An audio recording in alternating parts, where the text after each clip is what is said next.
That's fucking Mingin, that. I tell you what that is, fucking men against fucking boys all over the fucking park. They're fucking weak as piss, they are. Fucking weak as piss. Welcome along to the ROKER Report podcast. It's not a very happy podcast, as we are now reacting to Sunderland being booted out of the FA Cup first round for the third season in a row. Paddy Hollis, where on earth did we start with that one?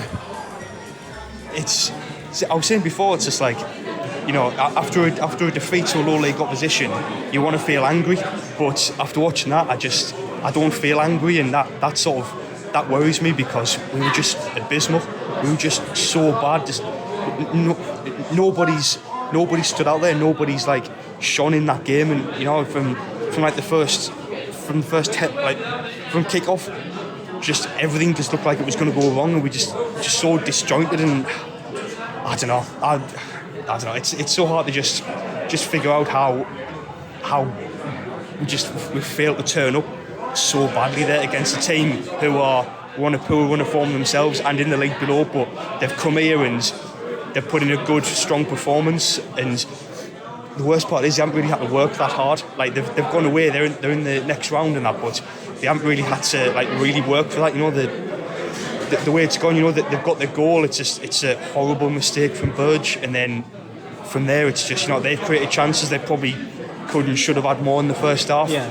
And it's just really worrying to see a performance like that. See, I think if a neutral was to watch the highlights back of that tonight, they would be convinced that Mansfield were a division above us. We were the lower league team. And like you say, I think after 10 minutes gone, we haven't done anything really. And obviously we're being dicking around, and you could see the amount of times all of these short passes, the way they pressed us further and higher up the pitch, we were always one mistake away. And I think you're quite right in that sense. As soon as we conceded the goal, that nothing happened. There was no urgency. There was just nothing about us. And, you know, Johnson keeps talking about getting this response, and you're just kind of wondering, well, when is this response going to come? And I don't want to overreact, because I'm probably, you know, becoming the minority, I guess, that I'm a fan of Lee Johnson. But do you subscribe to this theory that something's going on behind the scenes? Do you think he's lost the dressing room? Because 2 weeks ago, everything was absolutely fine. We were over the moon that we were knocking QPR out of the cup. But all of a sudden now, it's like the wheels have come off, and we've literally just hit panic stations. Yeah, I mean, for me, something drastic must have changed somewhere, because, as you said, you know, it's the way the wheels have come off in the last sort of 2-3 weeks is just, I mean, it's pretty spectacular even for Sunderland. You know what I mean? You know, we had October was, you know, apart from, you know, obviously the win down at Crewe, and obviously the cup win against QPR. Apart from that, it was three pretty dire league performances, you know, to pick out. And then obviously, you know, you're thinking, new month, maybe we can pick it up, you know. And we've gone into these two games, you know, obviously the back end of last month at Rotherham, then, you know, we think, let's bounce back at Sheffield Wednesday. And, you know, as you said, we're getting this whole idea of like Johnson's thought, well, you know, we want a response, you know, we'll get a response in the next game, and it seems like it's getting easier and easier for teams to beat us. Because I mean, I know, obviously, you know, they got their goal. It was fortunate, you know, it was gifted to them by Burge. But the thing is, on another day, they could have been 3 up at half time. Oh God, yeah. You know what I mean? They had the chance where, you know, their lads he's put it just wide, and then there's the deflected effort which could have gone anywhere. And to be honest, they just, you know, I mean, on paper that'll be an upset. But as you said, for people who were there and the neutral watching, they're going to be thinking that, well, it looks like it's the more composed team have gone away to a team like lower down the football pyramid and got the job done in the cup. But the reality is that, you know, we're fighting for fighting. We haven't really shown much fight recently. I know. At the minute. There isn't much fight around at the minute. But no, I mean, it's just that game. It was just, like I said, I mean, you know, there was a lot of booze at full time, and it's understandable, because it was dire. You know, people are coming this paying money to come and watch our team, and they're just so flat. And you know, today was a chance for, you know, maybe some of the more fringe players to get their chance. You know, I mean, we've seen Burgess, he's kind of turned into sort of our unofficial like cup keeper. And you know, you think, it might be a good chance for him to maybe not strengthen his position in a shout for to play in the league games. But after that, I mean, you know, it's back to square one. You know, have we got two keepers who just have no confidence? And is that lack of confidence just spreading across the team? Because from what I've seen here, I think it is. Were you surprised by the lineup today, though? Because I was expecting at least a couple of more of the 23s to be involved, and when he announced that lineup, I was pretty convinced straight away. I was like, that is a team that we can easily go score 2, 3, 4 goals against these. Perhaps that's my naivete because we're so devoid of confidence. But I'm looking at the likes of Diaku thinking, right, here's a lad who's played for Bayern Munich. You've got to have something about you. And at the moment, honest to God, he's like Bambi on ice. Like, I haven't seen anything convincing from him yet to actually think he'll be a success here. I mean, the thing is, I said this before about Diaku. It seems like he only seems to be able to play when he comes off the bench. Yeah. And it's, as you said, this is a guy where, obviously he wasn't a first team or by any means at Munich, but he's been around that setup and he's been around that culture of how they play football, and it just seems that every time he started, he's just, I don't know, he just doesn't, I don't know what it is. You think if he's given more time on the pitch, he'll make more of a difference, but it seems like he's the impact sub. But the thing is, he's coming in as like this kind of, a player who you think, he's coming from Munich. He's got this sort of pedigree from his training and his background, and he's just, I don't know, he's just, you can't put your finger on it because he shows glimpses of it, but then he'll just go back on himself, and it's like all the hard work he's put in just appears. Yeah, I think there was a minute in the first half, wasn't there, where Broadhead had kind of got us up the field 20, 30 yards, and then he was looking at the team in on the right-hand side, and they just weren't on the same page, and Broadhead started to lose his head with him, and that's where we are, I think, as a team at the minute. We just look so incredibly disjointed. We couldn't pass a ball between each other, and if you're looking at the supposed leadership group, I mean, Jesus Christ, for a captain's performance today, you don't want to really sort of lay into players.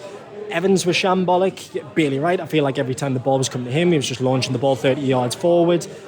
And even when we made those changes at half time, it just done nothing. And I've seen nothing again from the likes of Pritchard and people like that.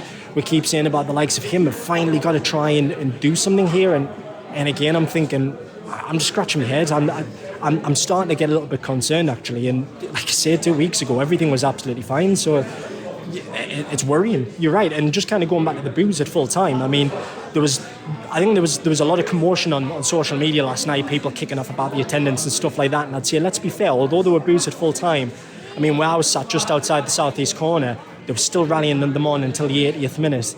And, the people might say anything about the attendance, the numbers and stuff like that. Look, to try and get people's interest to come and watch us play in Mansfield.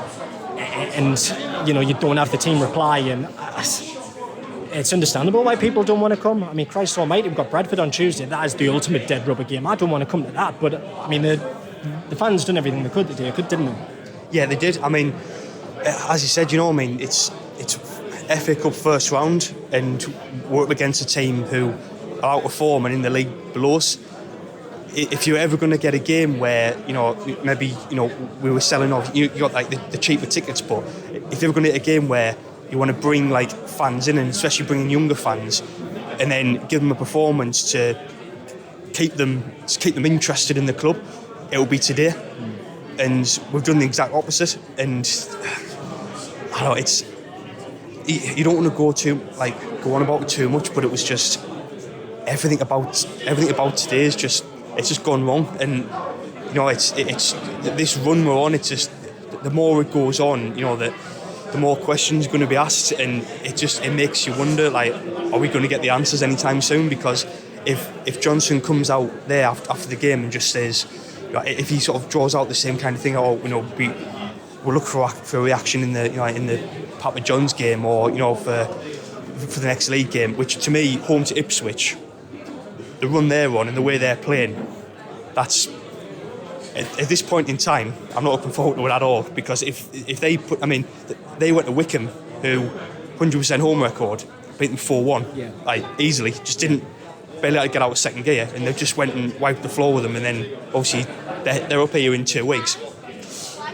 I don't want to kind of go too much into the whole Johnson in, Johnson out debate. There's fans obviously rightly on either side.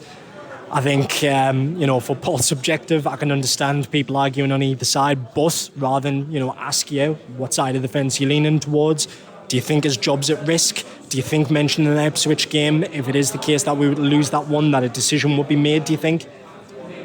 I think, yeah, I think that's going to be maybe not so much for Johnson himself, but I think to gauge, I think how we approach that game. I mean, if that ends up being another Pompey or Rotherham where we get turned over, but obviously the big difference there will be it's at home, and there's a hell of a lot more of our fans in the ground than there were down at Pompey and at Rotherham. I think it's going to be hard to really say what the stance is going to be on Johnson after that. But I think if we were to, it's massive. I mean, it was always going to be a big game because they were on a great run of form. But I think after the run we're on, it's going to be, if we get beat comfortably, I think the fans at full time, they'll let the team and Johnson know exactly what their thoughts are, and rightly so, because we're on a bad run, and if we do end up getting trounced at home, I think, and that's going to play a big part in moving a lot of people towards the sort of Johnson out camp. Well, that's probably the time to leave it, because I honestly can't be asked to talk any more about that. I'm going to go home, and I think either heavy drinking or Chinese is on the menu for tonight. But if you've managed to last for the full duration of this pod, well done. Thank you very much for hanging around. I don't know if we'll be back to do a big pod on that, because by God, I don't think we can actually just get anybody wanting to relive that again. But we will be back some point next week. And thank you for listening. See you later. The way to the next whiskey bar.